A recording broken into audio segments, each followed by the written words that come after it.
All for joining us. My great honor to have the opportunity to meet with Rosa Payá.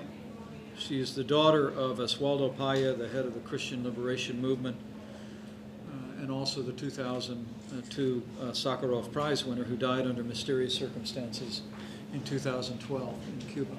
And you have our deepest condolences. Thank you so much. We greatly admire your father's courage, his commitment to freedom and liberty in Cuba, and greatly admire your courage in following in his footsteps with this important work. Ms. Payá is an activist who's continued her father's legacy for human rights advocacy since his death. Ms. Payá has served as president of the Latin American Network of Youth for Democracy since 2015, but notably she is also leading the Cuba Decide campaign, which seeks to effect a democratic transition in Cuba to see democracy and freedom and basic human rights restored.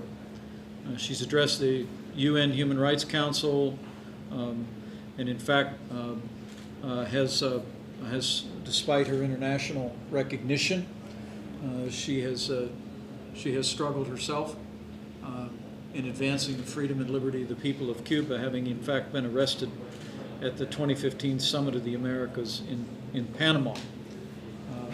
But she is here, and I didn't want to begin my formal participation in the Summit of the Americas without having the opportunity, Rosa, to meet you. Thank you so much. And while there is a great focus at this Summit of the Americas on the dictatorship and the deprivation and the struggle of the people of Venezuela, I wanted to assure you on behalf of President Trump that the American people and our administration are with you.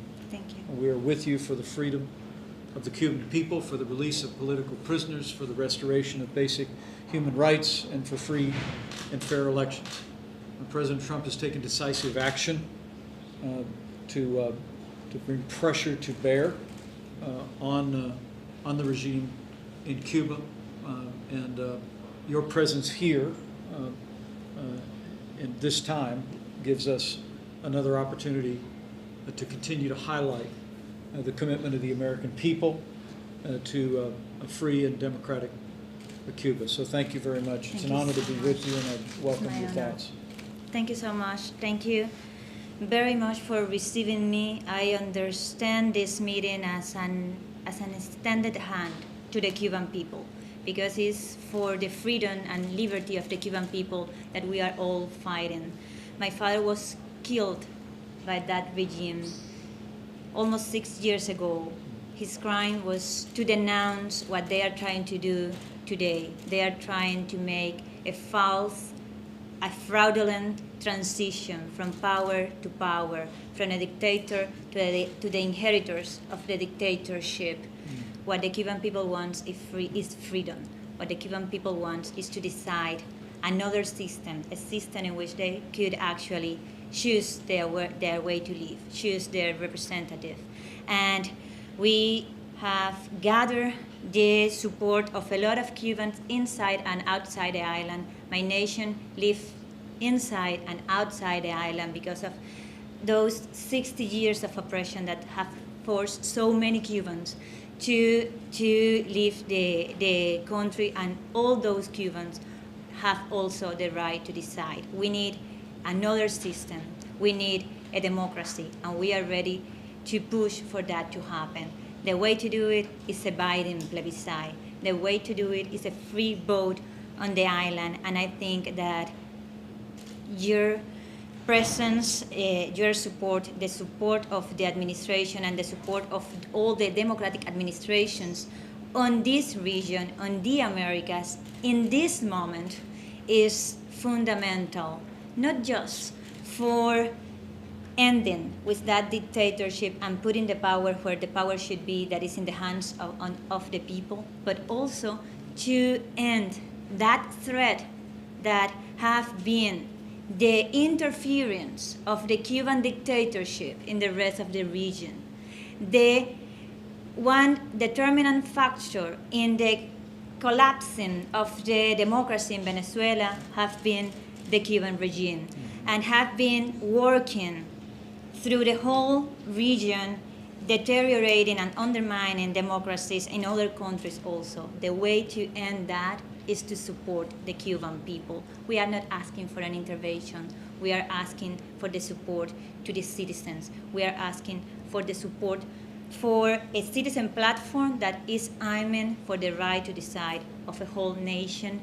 We are asking for the democracies of the region to condemn a false succession, a false transition, not to recognize a government that has not been elected by the Cuban people, and to support the end of the impunity of that criminal regime, to support the life of those Cubans that fight inside the island, to support the liberation of the political prisoners, are two, maybe three priorities, which are ending that secession, or support the Cuban people to end that secession, support our right to decide, and support the end of the impunity, not just for the Cuban people, but for the democratic stability of the whole region. Thank you so much for taking that into consideration.